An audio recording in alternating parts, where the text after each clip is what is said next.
Assalamu alaikum, hello and welcome to my show Connecting with Saima Parwaz. I hope all of you are doing great and waiting for my another episode today. At this peak time of the year, most of us, we plan our life, we set up our goals, and some of us, we want to move our locations, so we like to change our houses. Some of them we get bored, or some have their business needs to move to the other locations. For all these, the real estate agents, they help us to do all this. They help us to getting the houses, getting the places to live. So my today's guest is he associates with the private real estate, and his name is Mr. Cosme. Mr. Cosme, welcome to my show. How are you today? Thank you for having me. Happy to be here. I'm doing very well. So how was your day so far? I mean, the day has been great. I mean, we're in the summertime right now, so the weather's been great. That's always nice. It's always good to wake up and see the sun, and go to and see the sun stay out longer. I think that's always nice. But it's been busy. It's been a busy year, but we just keep moving on. So it's Yeah. So there are lots of challenges this year. Challenges in the sense that again, there's a lot of challenges for everyone in the last few years, but of course this year as well. We've gone through an environment economically where we've been through several interest rate increases over the last year and a half right now, I guess. So it's putting a lot of pressure on a lot of people, but one thing I've found, at least here in Canada, the folks are fairly resilient, right? And I think that's probably the word that I would use for this year, has been resilience. Through it all, people have still managed to keep moving forward. Of course, a lot of people have faced a lot of challenges. There's still struggles. There's still pressures.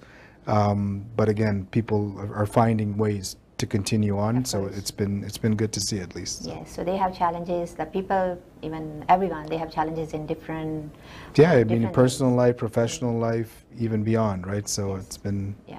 But again, it's been a difficult year for some. It's been a challenging year for a lot. It's been a quick year. Can't believe it's almost the end of June as well. So as we're doing this today. So. But we Canadians, we are good. We know how to survive at least.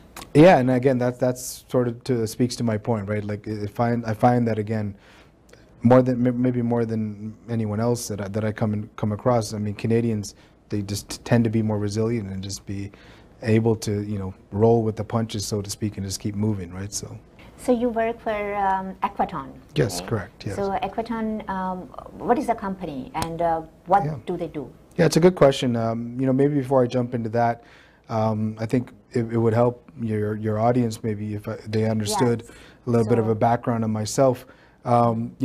Just me personally, I come from a finance background. It's a background that I was almost conditioned for. I grew up in a household full of accountants or finance professionals, so naturally I moved in that direction myself. Studied business and finance and accounting and finance rather in university. Out of university, pursued a CPA. Went to work with corporate finance for a few years. Decided ultimately that wasn't the best thing for me. It was too mechanical for me, and quite frankly, I was bored. So it was time to maybe see something else and do something else. That's what sort of led me into a career of maybe sales and real estate specifically. I've been interested in real estate, and it's been a passion of mine for a long time. I was first exposed to real estate in university. It was also when I sort of realized that having a piece of real estate, or just being involved or participating in real estate in some form, was a key to building wealth and generational wealth, for that matter, right? So I sort of it sort of hit me early on in my life. This is sort of the path that I would need to go down at some point. More recently, I've been working in the private real estate space, and largely because of my interest in development, right? I started really having a strong interest in development, understanding how something forms from raw dirt into a building, for example, right? It was something that triggered my interest, and in the last 3-4 years, I've been working and advising clients on investing passively through some of these private investments. So Cosme, we were talking before the program, you were your background is from India, right? Yes. And you were born in India, but you were born in the Middle East. Middle East, Middle correct. East, Yeah. and you were 10 when you came to Canada. Correct. So your all schooling is from basically. Yeah, mostly. I spent most of my life in Canada. Yeah, right? so you are Canadian. Naturalized. I mean, not naturalized Canadian, but I am as natural a Canadian as you're going to that's get, great. right? So, Okay. yeah.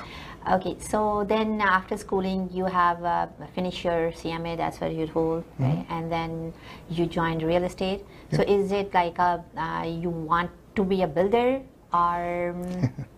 Yeah, initially the plans were be involved in development of in some sort. Whether it was to build out a custom home or just custom homes in general, or just larger scale developments. At some point, there was an idea in my head to be involved in building and being a developer. That changed, of course, over time. But I found, I guess, almost the next best thing, which is working in the private space, advising on real estate, medium and high density real estate, as well as development. So it was, I guess, the next best thing, we'll say. Yeah. Okay. All right. And you work for Aquatone. Correct. So you want to say anything about Aquatone? What do they do? What is this company for? And how this company can help the middle class people?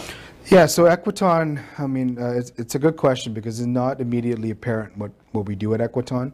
So on the one hand, we are real estate investors, right? The firm was started by investors. We essentially aggregate capital from different sources, right? So whether it's through retail investors like yourself and myself, even institutional level investors, pension funds, for example, or endowment funds like university endowment funds, we aggregate that capital and then we deploy it and purchase real estate assets, really, okay? But on the other hand, we're also asset managers, and that's maybe the core of what we do at Aquatone.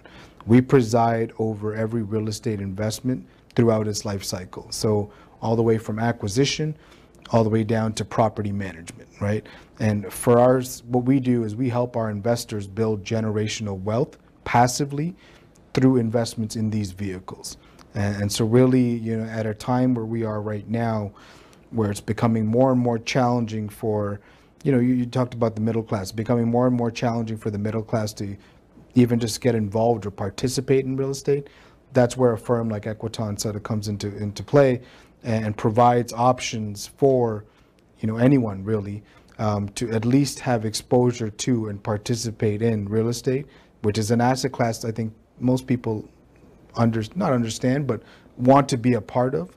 They want to participate in, but they don't always know how to participate. So because people know how to buy the houses, how to get the pre-construction, but they don't know how to, something exists. Yeah, beyond that, correct. Beyond that, right? These kind of development. Yeah, when people think about real estate, they think about, how do I get involved, just from direct ownership, right? How do I purchase a real estate asset, whether it's a pre-construction or resale or whatever the case is, and really just, go through their life having to pay down a mortgage and hopefully over time build out equity into those properties to the point when they're all paid off their mortgage and they're free and clear. They're not necessarily exposed to these levels of investments that Aquatone offers, and to be fair to a lot of people, these investments weren't necessarily even available to the everyday investor until very recently. When I say very recently, I mean maybe 5 or 6 years ago. These investments were only targeted to higher net worth individuals or pension funds, for example. The high institutional level investors that were taking part and participating in these investments, they weren't available to the everyday investor. But now that they are available, again, it's just a matter of gaining exposure to them and being educated on it, which is part of the reason why I'm here today, I guess, right? So. All right, thank you. I think it makes sense for many of us. Yeah. So what are the different styles of investments? Yeah, so we've got two fundamental styles of investments. We've got what we call our funds, and then a direct investment into a development offering, right? So when we look at the funds, for example, they're a little bit more diversified. So an investment in one of our funds gives you exposure, a fractional exposure to different asset types or different asset class within real estate. For example, our residential fund gives you fractional ownership of 32 different apartment buildings right now, okay? Our income and development fund gives you exposure to different asset types within real estate. So they're a little bit more flexible, they're a little bit more approachable for the everyday investor. Minimum investments on those in those funds can be as low as $5,000, right? So again, very approachable.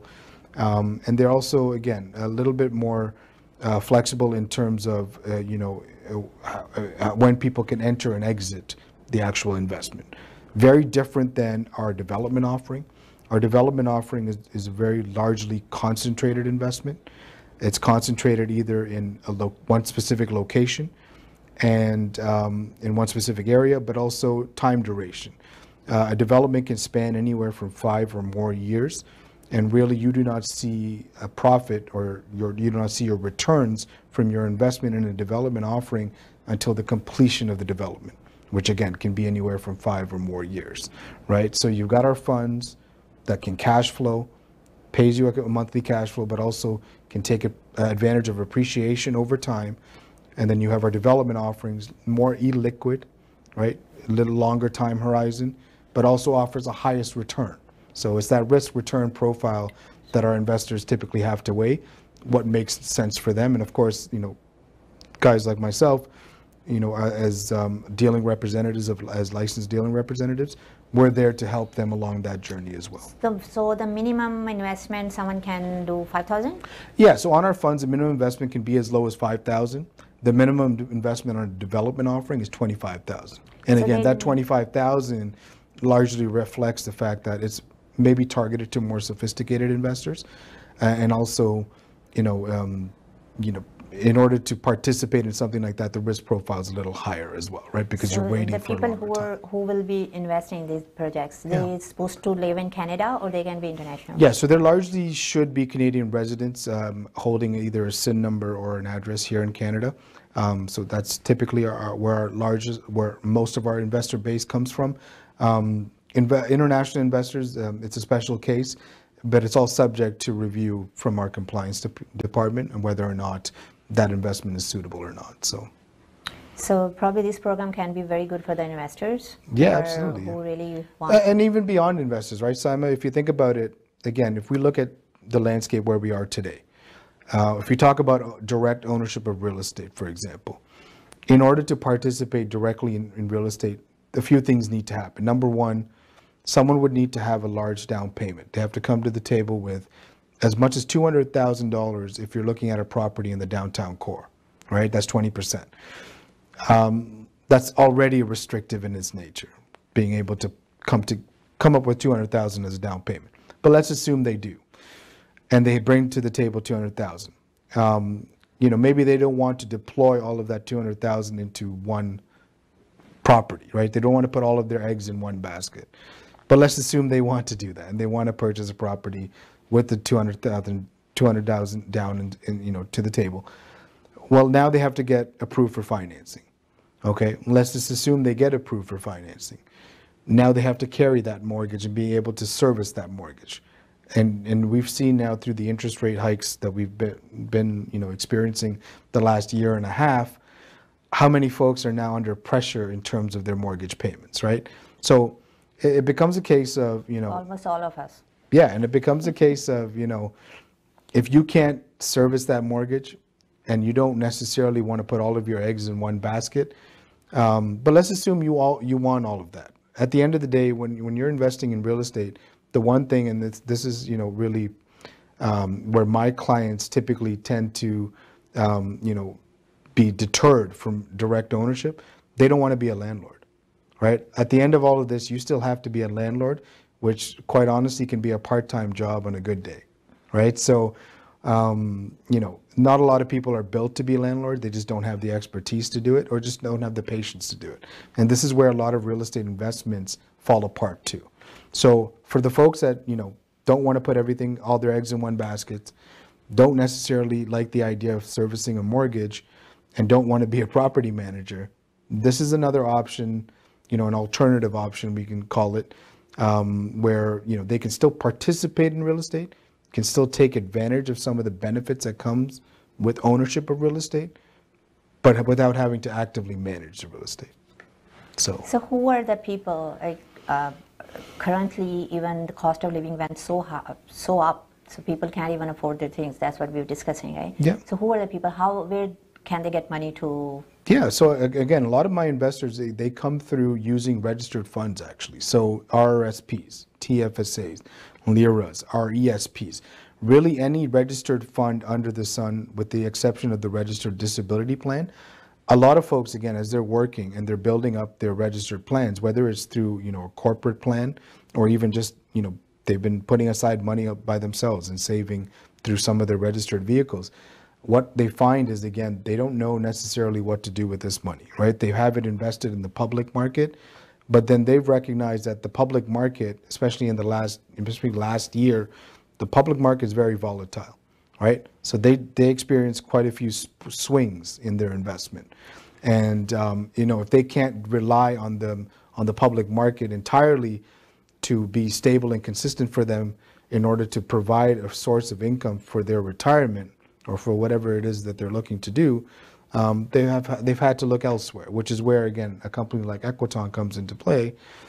A lot of my investors, like I mentioned, come from registered plans, so they're looking to, really plan ahead for their retirement. They're looking for cash flow in their retirement that's more stable, because these private investments, Saima, they are not correlated to the public market. They're not traded on an exchange. They're not traded under emotions. They are, directly, the impact and the valuations of our investments are directly impacted by the assets that roll into the investment. So, got it. Yeah. So what are the time horizon? What is for how long someone can invest? Yeah, it's a good question. So typically we'd like our investors to commit to a 5-year holding period on our funds. Oh. Again, there is flexibility in that 5 years. Should they need to access their money in advance of that, they're free to do so. There is, some early redemption penalties if they choose to do that. However, they have the option. But that 5-year period, Simon, if you think about it, intuitively it should make sense, because ultimately we're still dealing with real estate, right? In order to make money in real estate, it takes time, right? It takes time to put the money to use, and it takes time for that money to earn a return, right? And it's the same as if you were to buy a property, right? If you were to buy a pre-construction property or buy a resale property. We need to wait. You want to wait until you build up that equity and build up that return before you can actually see a return, right? So no different than with our funds. With the development offering, again, it can be anywhere from 4 to 6 years in terms of the time horizon. It's really just, when we can get to that end phase and then have to pay out our investors at the end. Dear friends, we're going for a small break, and I'm going to see you shortly.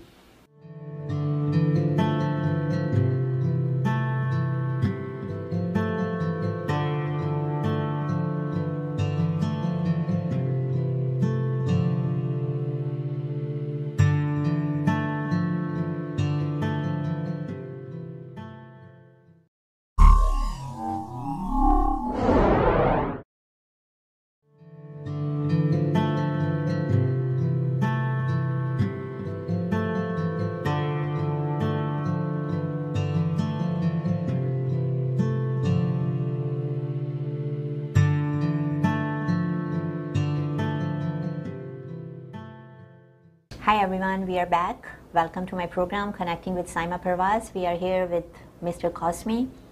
How are you enjoying? Yeah, it's been good so far. I'm happy to be here. That's actually.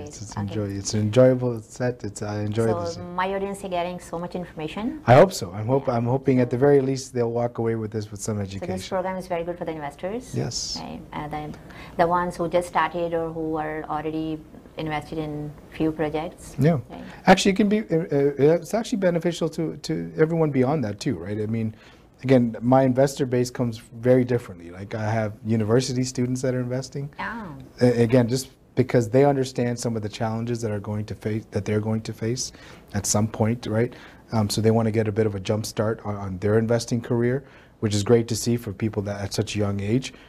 So university students, even fresh out of university, new grads, all the way up to retired professionals, right? Again, professional investors even that have invested in real estate their whole life, again, but are just no longer willing to put in the time to manage any of these properties they end up selling the properties, liquidating, and then investing it passively through Equiton, right?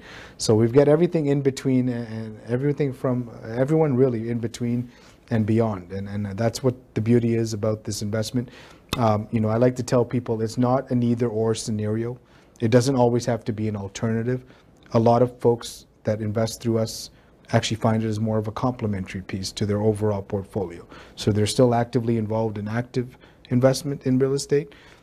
They still invest in the public market, but they find as well this is a complementary piece to help diversify their overall portfolio. And that's really what it is at the end of the day. Most of us know the economy is not in its best shape right now. And Mr. Cosme, what do you think about the interest rates? Are they gonna be hiking more? Are they gonna be stable, or?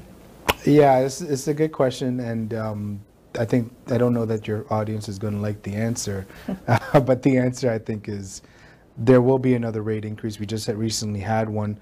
I definitely foresee another one, maybe even two in the near future. And really the reason is, you know, the Bank of Canada and as well as the Fed in the U.S., they're both on a mandate right now to bring down inflation, right? And nothing is going to necessarily stop them from, you know, going beyond that mandate. So they will do whatever they can to bring inflation to a more respectable level, or a level that they're at least comfortable with. Right now, you know, if I look at Canada, we still have a very tight labor market. The jobs reports have been fairly strong recently, and they continue to be strong. Our consumer spending is still high, so that hasn't necessarily subsided. So all of these factors are still contributing to the fact that inflation is not coming down as quickly as our central bank would like to see, and then our neighbors to the south. We should stop overspending, actually. And again, it's great to see in theory, because that is what needs to happen, or at least part of what needs to happen. But it's not happening, and unfortunately, the longer that continues, the more of these interest rate hikes we're going to see. Yes. So I foresee at least another one. Again, I don't have a crystal ball, but at the very least, I think one more. And I don't think we're in the clear until 2024. But having said all that, I don't think anyone should have an expectation that interest rates are going to come back down to the level that we saw during the pandemic, right? Where essentially money was free, right? I don't think anyone should have that expectation. So when I say that, in 2024, you can start to see maybe some loosening and interest rates coming down a little bit, it's not going down to sub 1% anymore. So I think people need to really get an understanding and maybe, get comfortable knowing that interest rates are going to stay. Yeah, that's what I was talking to my banker. He said there will be 1 or 2 hikes. Yeah, and I think that seems to be the common sentiment. South of the border in the States, they're still on target for at least 2, and they're already 1 ahead of us already. So, and we typically tend to follow what the States did. So should we expect any recession? Yeah, I mean, some people would tell you that we're already in a recession, but again, it's hard to say because the consumer spending doesn't indicate that, right? So, I would think we are still due for a recession. How long and how deep the recession, I can't predict that right now. So guys, we should stop overspending in order to bring these interest rates better. Please stop spending on the things which we don't need. Yeah. Please. Yeah. Yeah, and again, it's a message this is a message I just can't say. Yeah, it's a message again that needs to resonate with a lot of people. But again, I don't know how many people. We were really spoiled the last few years during the pandemic, and unfortunately, we were misled in some ways as well. Where, especially in the real estate market, when money was cheap, for example, it fueled a significant demand, which fueled a rise in pricing, which became unsustainable and is still unsustainable to this point. And now we're still feeling the effects of all of that. So what are your thoughts about the housing market? Where is the housing market going? People are still transacting. I think the spring market, people are, there's been an uptick in transactions. I think a lot of that has started to slow down now again since the last interest rate announcement. Where that leaves the summer market, hard to say. Again, I don't expect a busy summer market. But this is all really reliant on that supply issue, right? If there's no supply in the market from a resale standpoint, it's still going to keep pricing relatively high, right? And then that supply constraint applies even beyond just the resale market, right? Even pre-construction market. Again, we are severely constrained by our supply. We still have a target for bringing in a specific number of, immigrants into this country. That doesn't seem to be, that doesn't seem to be scaling back anytime soon. But even beyond all of this, we still have a bit of a labor concern as well, right? In terms of skilled labor, right? So when you add up all the things together, this supply scarcity and supply shortage doesn't seem to be easing anytime soon, which will only still contribute to some of the, maybe strong market that we've seen here in Ontario, the greater Golden Horseshoe, Greater Toronto area, etc. I don't know. I can't speak beyond Ontario because I don't know too much about the markets beyond Ontario, but I don't know that, the market here in Ontario is going to necessarily take a significant hit until some of those other things are maybe taken care of first, right? So. Cosme, tell me one thing. The newly graduate people or an average person who wants to buy a house, they can't afford.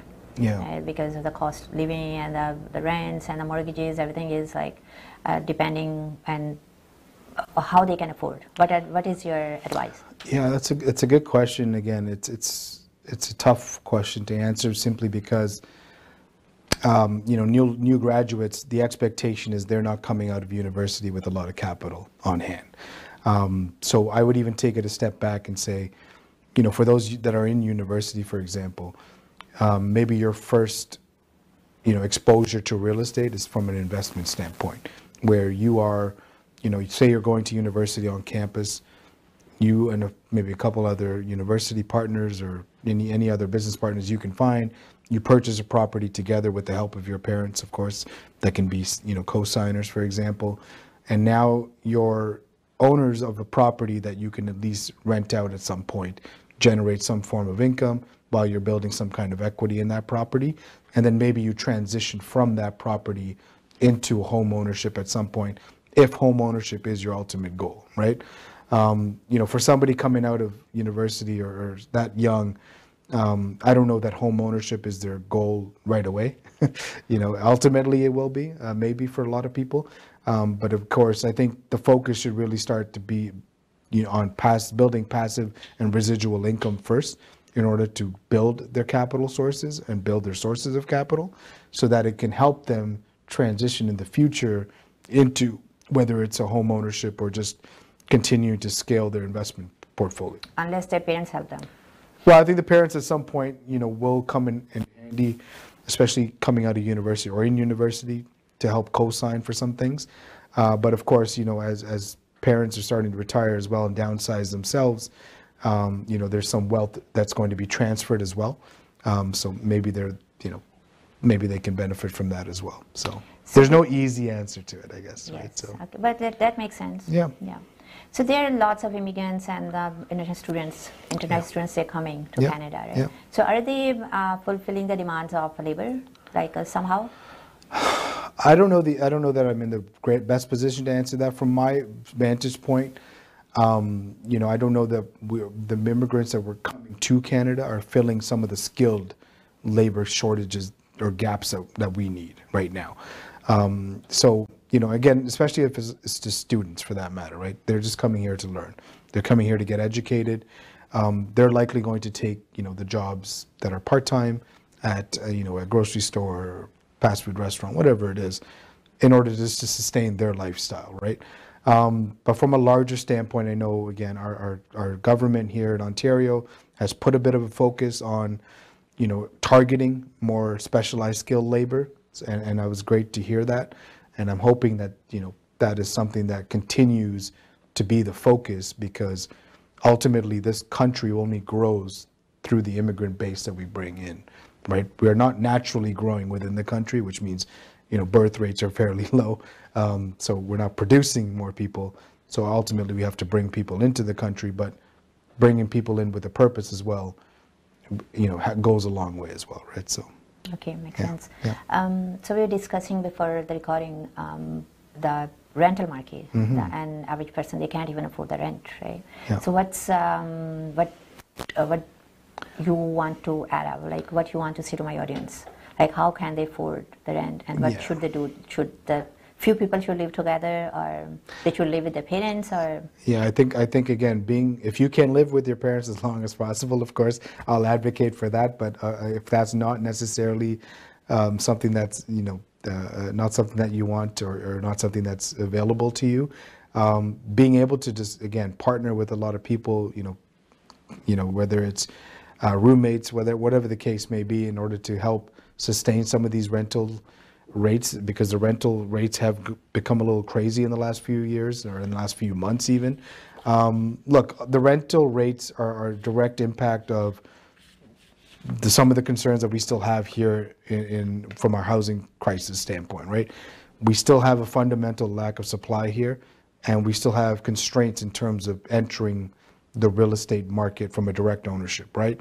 So, that same constraint, whether it's I can't afford a down payment, I can't afford a mortgage, those are still the same concerns that are driving people to rent versus own, right? So it all falls back on that same fundamental, I guess, issue that we have here in Ontario, Canada, I guess, as a whole, around our shortage of our supply here in this province, as well as the concerns around our overall real estate market. So once we tackle some of those concerns, and again, the province is starting to maybe understand that and put some legislation in place in order to help that, right? Recently, we saw that there's been approvals in place to now, build out laneway homes, approvals for duplexes and triplexes, et cetera, build out multiplex homes. And again, that is really the solution to help some of that gap in the middle that, will hopefully help a lot of these folks that want to, turn into homeowners versus renters, right? So since we're talking about the student life, so you have faced any challenges in your life, and any student life or personal life, anything you want to share with my audience? Yeah, for me, I think ultimately I've had a few start and stops in my career, right? I went from a finance career, I had to stop, went into a bit of a recruitment career, which is sales. I had to stop that and maybe transition into, my career now into real estate advising and sales. But every time I think, the two words that I like to use, just being adaptable and being resilient, right? And really, it starts with a nice base foundation, which was my finance career and my finance education rather, but being able to, be adaptable and to different situations, and being able to pivot when the time was right to pivot. Those have been my largest challenges, because, ultimately nobody wants to have to reset their life over and over again, because it becomes a challenge every time you do that. So that's been my largest challenges, but I view a challenge, just as anything else, that it's not necessarily that something that can't be overcome. It just takes time and effort and consistency in order to do that. That's all. What is one advice you want to give to the youth?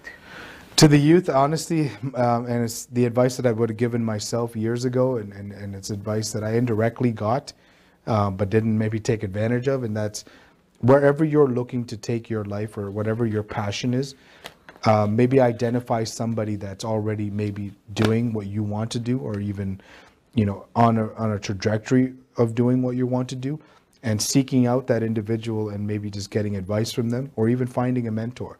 A lot of people don't put a lot of stock into mentors. You mean life coach? Yeah, life coach or mentor. Again, whatever you want, whatever the words you want to use to life coach is more like a trendy word, I guess. I guess so. Whatever word you want to use to identify them, I think it's got to be somebody that, again, can guide you. And it doesn't always have to be free, right? Ultimately, if you have to pay for a coach, you have to pay for a coach, as long as you can see the results, or foresee the results that will benefit you in the long run, right? But it's about getting the right advice and positioning yourself in the right way, so that, when you can tackle some of these challenges head on and still pivot and come out on top, right? So that's my only real suggestion for the youth is, And I like to still think I'm still young. So, but the youth, I would probably tell them, find a way to seek advice or mentorship from somebody that they think they can see themselves in a few years. So.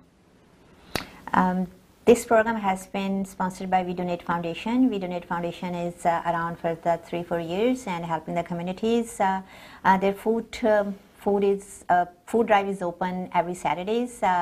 If you need to contact them, call on this number. Thank you. Nobody ever invented a happy pill.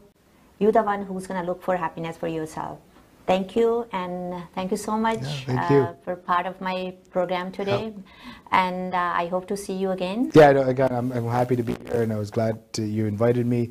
Hopefully this was educational for your audience. Of course. I'm hoping they can advance and maybe learn something from today's episode, and I'm always here to assist as well. So. Thank you, and thank you everyone for watching my program today. So I'll see you next time. Bye.